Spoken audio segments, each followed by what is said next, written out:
Let me tell you a bit about us. My name's Eleanor, and I've been married to Thomas for many years. We've got 2 kids, Ava, our oldest, and James, the youngest. Living with us, you'd see right away how different the air is between them. I was a stay-at-home mom, see, 'cause Thomas did all right by us, made enough so I could focus on the kids. Mom, where's my blue notebook? I swear I left it right here. Ava would shout down from her room, always losing things, but managing to keep her life more organized than a planner. Check under your bed. I'd yell back, knowing her room like the back of my hand. Ava, she was sharp as a tack, went off to college on a scholarship and never looked back. Didn't cost us a dime for her schooling.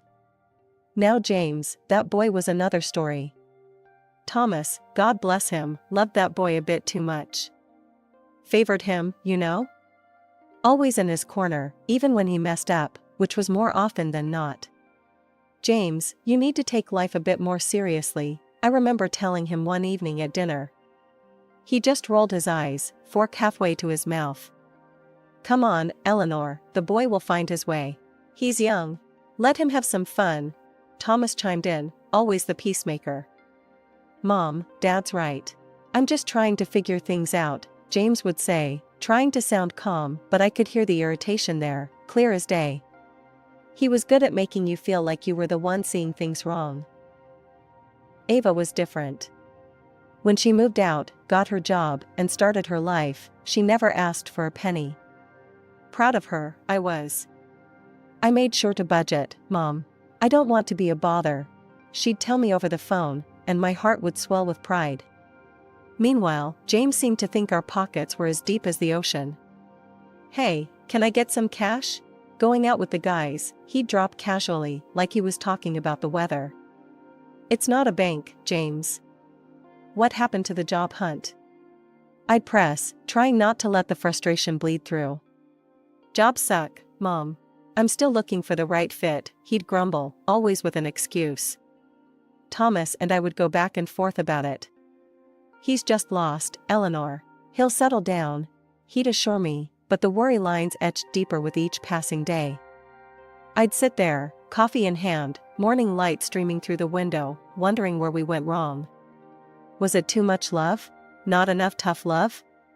James had set his sights on a prestigious college right out of high school, a place in a neighboring city known for its academic rigor.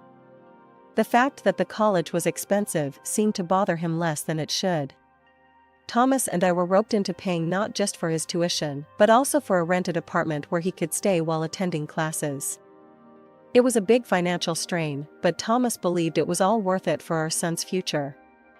My studies are going great, James would assure us over the phone, his voice always upbeat. You guys don't need to worry about a thing, he'd add, and Thomas would nod, satisfied, passing on the latest cheerful update. But as months turned into a year and then another, the details were sparse. We got snippets of his life, a mention of a test here, a group project there, but never anything concrete. No grades, no reports, nothing that actually showed how he was doing. It started off like any other Tuesday. I was busy with the laundry, thinking about what to make for dinner, when something nagged at me, a mother's intuition, you might call it. James had been at the university for 2 years now, but we hardly got any updates.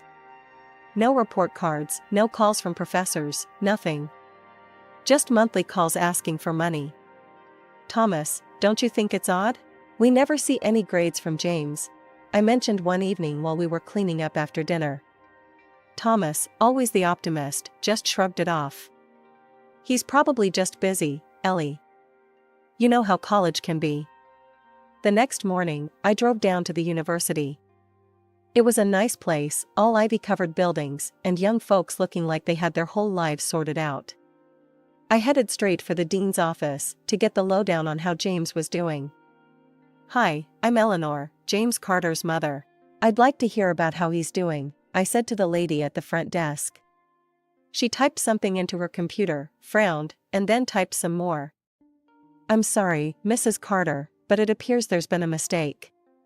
According to our records, James hasn't been enrolled here for the past 7 months. I felt like the floor dropped away from beneath me. What do you mean? Can you check again, please? She showed me the screen, and there it was in plain black and white. James had dropped out. Just like that. My heart was pounding as I thanked her and walked out, my mind racing all the way to James's apartment. When I got there, the place was a mess. Looked like the aftermath of a tornado. Beer cans, pizza boxes, clothes all over the place. And there, on the couch, was James, sleeping like a baby in the middle of the day. "James!" I shouted, louder than I intended. He jolted awake, all bleary-eyed and confused. "Mom? What are you doing here?" he mumbled, sitting up and rubbing his eyes. "I went to your college today. They told me you dropped out. Why didn't you tell us, James?" He looked away, then back at me. "I was gonna, I swear. Just, things got out of hand, and..." "Out of hand? James, we've been sending you money every month. Your father works hard for that money. And here you are, throwing parties and lying to us?" He tried to say something, then stopped. His eyes couldn't meet mine. "I'm sorry, Mom. I messed up." I left his apartment with my heart heavy and my mind in turmoil. That night, I told Thomas everything. He was upset, more than I'd seen him in years, but he didn't want to give up on James. "We'll get him back on track," he said, always believing there was a way to fix things. 5 long years rolled by just like that, filled with the same old song and dance. Ava, my daughter, she's the type to grab life by the horns. Worked her fingers to the bone, climbed that career ladder fast and never looked back. Saved every penny she could with her fiancé, Mike, and when it came time for them to tie the knot, they did it all on their own. It was a beautiful, modest ceremony, just like Ava. No fuss, all class. Then there's James. Still out there, floating like a leaf in the wind, looking for himself, as Thomas likes to say. He hopped from one job to another, all thanks to Thomas's buddies giving him chances he never quite caught hold of. After Ava's wedding, which James attended with a bored look plastered across his face most of the time, he dropped a bombshell on us. He was getting married too, and oh, you should have seen the girl he brought home. Lisa, her name was, and she was as sharp as a marble. Selfish? Sure. But James was smitten, or so he claimed. I wasn't too keen on her, to be honest. "James, are you sure about this one?" I asked him one evening while we were cleaning up after dinner. "Mom, Lisa's great, you just gotta get to know her better," he shot back, all defensive like I was attacking him. And just like that, they planned a wedding that could have been mistaken for a royal affair. Of course, they expected Thomas to foot the bill, which he did without even batting an eye. "Thomas, can we talk?" I cornered him one evening after the plans were underway. "What's on your mind, Ellie?" he asked, though I could tell he already knew. "It's this wedding, Thomas. And everything else we keep paying for James. When is enough, enough?" I was nearly at my wit's end. "He's our son, Ellie. We can't just cut him off," Thomas sighed, running his hands through his hair. "I know he's our son, but look at Ava. She never asked for a dime. Worked for everything she has. Doesn't that tell you something?" I could feel my voice rising, frustration boiling over. "Eleanor, we've been over this. James is different. He needs more help," he said, his tone final, leaving no room for arguments. And so, the wedding happened. It was as grand as they come, leaving Thomas and me with a lighter wallet and me with a heavier heart. No sooner had the wedding bell stopped ringing than James was asking for more, this time an apartment and a monthly allowance to boot. Can you believe that? After all we've done already? I vented to Thomas one night. He's trying to start a new life with Lisa. They need our support. Thomas tried to justify, always the peacemaker. Support, Thomas? It's like we're funding a never-ending party for him, I snapped, unable to hold back my dismay. Despite my protests, Thomas went ahead and bought them an apartment. The monthly check started flowing soon after. Every time I signed one of those checks, a part of me wilted. I loved my son, God knows I do, but this was getting to be too much. Ava managed. Why can't he? I muttered under my breath every time I sealed an envelope. Life trudged on like this, me simmering with every check, every call for more money. Thomas and I had more than a few rounds about it. "He'll settle down, Ellie, just you wait and see," he'd always say. But me? I wasn't too sure anymore. Something had to give, and I was beginning to worry it might be us. The day Thomas died was the day part of me died too. He was gone, just like that, a heart attack right in the middle of his workday. Nobody saw it coming. It hit me like a freight train, one minute he was there, the next, just a memory. I was shattered, barely holding the pieces together. Ava was my rock through it all. She took charge the way she always does, organizing the funeral, handling the calls, managing everything so I could just breathe. Or at least try to. I couldn't have gotten through those days without her. James? Well, he was another story. Showed up to his father's funeral looking like he'd rather be anywhere else. Stood there with a face like he was waiting for a bus, not a tear in sight. And Lisa was right there beside him in a black dress that was anything but appropriate, eyes glued to her phone like it was just another day. The funeral was a blur, but I remember the weight of their stares, the whispers. It wasn't right. When everyone had left, the air thick with condolences and the scent of lilies, that's when James decided to stir up more trouble. "Mom, we need to talk about Dad's property. I'm the heir. He always said so," James declared, his voice too loud for the somber mood of the house. I felt a rush of anger so fierce it nearly choked me. "James, this is neither the time nor the place," I snapped, my voice cracking under the strain. Lisa piped up then, her tone sharp. "Well, it's not just about the money. We're thinking about moving in here. Take charge, you know?" Before I knew it, she was walking around the living room, touching this, moving that, as if she owned the place already. "Some of these old things will have to go, of course." I stood there, stunned, watching her parade around my home. "Over my dead body, you will. This is my house," I finally burst out. Lisa laughed, a nasty, grating sound. "Well, that's only temporary, isn't it?" The room spun a little at her words. Ava stepped in then, her voice calm but firm. "Let's all take a step back. We can sit down in a few days and discuss everything like adults." But James wouldn't have it. "No, we need to sort this now. Dad would have wanted me to have it sorted quickly." Ava looked at me, her eyes full of worry, and I knew she was in this fight with me. But standing there, in the echo of my husband's last footsteps through our home, my energy was fading fast. "Fine. We'll talk about it now if we must," I said, the room going quiet. "I've decided I'm moving into a nursing home. Thomas and I had it picked out long ago." James whipped out his phone and pulled up the website of the nursing home. After scrolling for a bit, he looked up, shaking his head. "This place is a money pit, Mom. You're not wasting your savings living there. You'll live with us in this house." His wife made a face like she'd just bitten into a lemon, but then smoothed it over with a phony smile. "Of course, you can stay with us. I mean, you'll help around with cooking and cleaning, right?" The words stung, but before I could react, Ava leaned in close and whispered something in my ear. Her words were a quiet bombshell, one I couldn't believe at first. But she was serious, her eyes telling me to just trust her. Taking a deep breath, I straightened up and addressed them all. "Actually, I won't be needing any inheritance. Ava and I have made our plans. I'll stay with her for now." Ava nodded, adding firmly, "And I don't want any part of the inheritance either. We'll go to the notary tomorrow to make it official."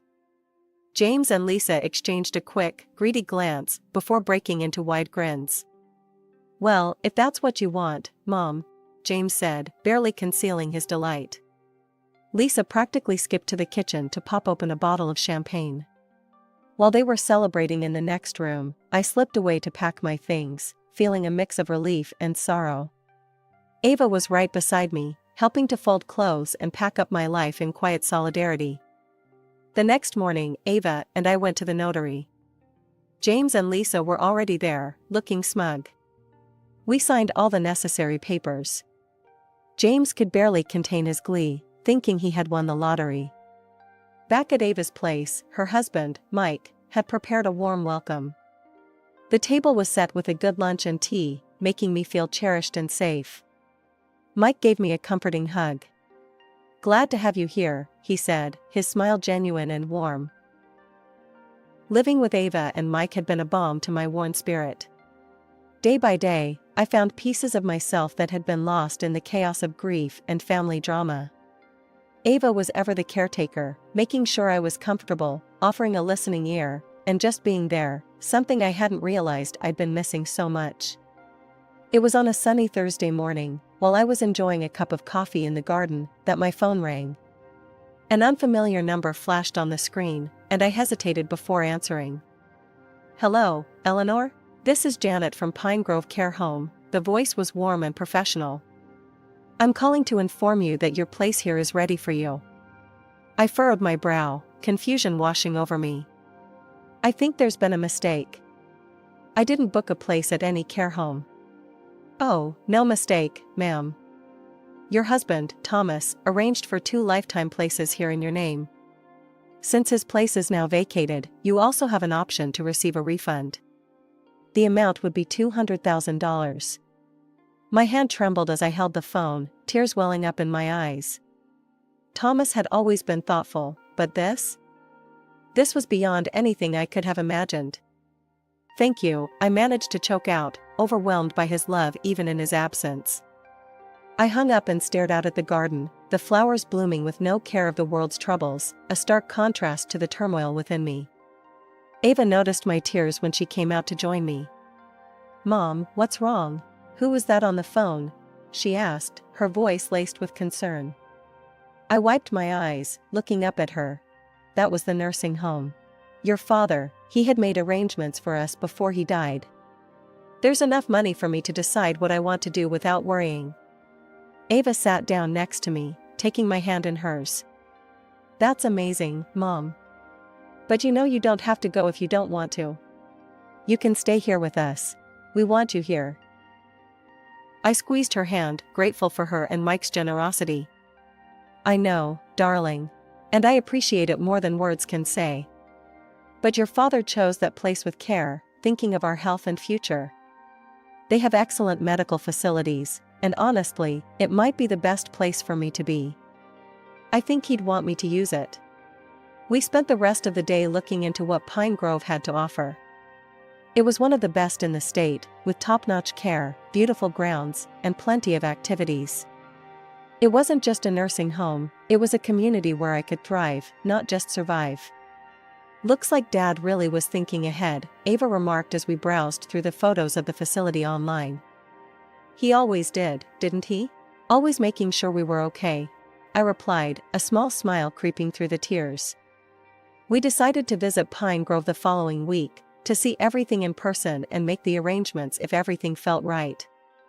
As we planned, I felt a strange peace settling over me, the kind that had been elusive since Thomas passed. It was a crisp morning, and the air in Ava's house was filled with a mix of cardboard and anticipation as we packed my belongings. That's when the peace was shattered by James and Lisa barging in, papers in hand and fury in their eyes. "Mom, you've got to listen, this is serious." James was red-faced, waving documents like they were flags. I motioned for him to calm down. "James, take a breath and explain what's going on," I said, trying to keep the room from spinning into chaos. "It's Dad's loans, Mom. He took out loans for my wedding, the apartment, all secured against the house. And now, the bank wants their money." His voice was shrill, the panic clear in his eyes. Lisa chimed in, her voice shrill. "There's no money left, Eleanor. You and Ava played us. Now they want to take everything." I couldn't help but smile, not out of amusement, but because of the absurdity of it all. "Your father was a wise man, James. He invested in a nursing home for our future. Everything is in my name. As for the house, well, that's your inheritance now." James's face went from red to white. "You need to give up that nursing spot, give us the money. We need it to cover these debts." Lisa was nearly hysterical. I took out loans for my surgery to look good for James. You owe us that money to help. Ava stood beside me, her demeanor calm but firm. The debts aren't Mom's concern, James. She signed over the house to you. That was your choice. I looked at both of them, my voice steady. I think you should consider selling the apartment you got as a gift. It could cover your debts. No. We plan to rent it out, make some income. James spat back, his desperation palpable. I shrugged, feeling a weight lift as I finally let go of the burden. Well, that's your decision, James. But as for me, I'm done. The house, the debts, you wanted the inheritance, it's all yours now. James looked like he was about to explode, and Lisa was no better, screeching about her financial woes until Mike stepped in, his voice thunderous. Enough. You can't come here and threaten my family. Get out. Mike's presence was enough to push James and Lisa out the door, their threats and shouts fading as they left. Ava closed the door behind them, her hand resting on the knob for a moment as if to seal away the chaos. I let out a long breath, feeling the final ties of obligation fall away. Ava looked at me, a mixture of concern and relief in her eyes. Are you okay, Mom? I am, darling. More than okay, I assured her, feeling lighter than I had in years. I'm free of the house and the debts. Free of the constant demands. Your father's foresight gave me this freedom, and I'm going to enjoy it without guilt. We spent the rest of the day wrapping up my belongings, each item a memory, each box a step toward my new life. As I packed, I thought about Thomas, his last gift to me, freedom and peace. I was ready for the nursing home, ready for a community of my peers, ready to embrace whatever came next without the shadow of James's problems looming over me. Settling into the nursing home was like starting a new chapter of my life, one I never knew I needed. My apartment here at Pine Grove is more beautiful than I could have imagined. From my window, I can see the sprawling gardens, the trees swaying gently in the breeze, their leaves whispering secrets I'm now free to discover. It's funny, really, how life turns out. Just a few months ago, I was tangled up in family drama, worried sick about debts and inheritances. Now, I'm here, in this peaceful haven, hearing about the outside world as if it's a distant memory. One sunny afternoon, Ava came by for our usual walk in the park that borders the nursing home. These walks have become the highlight of my week. So, how are things back home? How's Mike? I asked as we strolled along the paved path, admiring the blooming flowers. Mike's great, Mom. He's really been a rock through all this. And we've got some news. I'm pregnant. Ava beamed, her face glowing with joy. My heart swelled with happiness. Oh, Ava, that's wonderful. I'm going to be a grandma. I hugged her, feeling an excitement I hadn't felt in ages. As we walked, we talked about her plans, about how she wanted to raise her child, and the laughter we'd share. It was a beautiful feeling, looking forward to life again. And what about James? Heard from him lately? I ventured gently, knowing that part of my heart was still tender where he was concerned. Ava sighed. Yeah, I heard from a mutual friend. He and Lisa sold the apartment and the house to cover their debts. After everything was paid off, Lisa left him. Now he's living in a small rental and had to finally get a job. Sounds like he's learning some hard lessons, I said, not without a pinch of sadness for the son I once held in my arms, thinking the world was his oyster. It's probably for the best, Mom. He's taking responsibility for himself now. It's what you always hoped for, right? Ava squeezed my hand as we paused to watch a pair of ducks glide across the pond. That's true, darling. I always did want him to stand on his own 2 feet. Maybe now he'll find his way, I replied, feeling a mix of relief and resignation. It was hard not to worry, but at least he was making his own path now. Ava changed the topic then, talking about the nursery she was planning, the colors and themes swirling in her creative mind. We laughed and planned, and for a while, I forgot all about the troubles of the past. Living in Pine Grove, I found a community that feels like family. We share stories, play games, and support each other. The staff here are wonderful, always making sure we're comfortable and cared for. It's more than I could have hoped for, and sometimes I catch myself wishing Thomas could see me now, happy, at peace, and about to be a grandmother.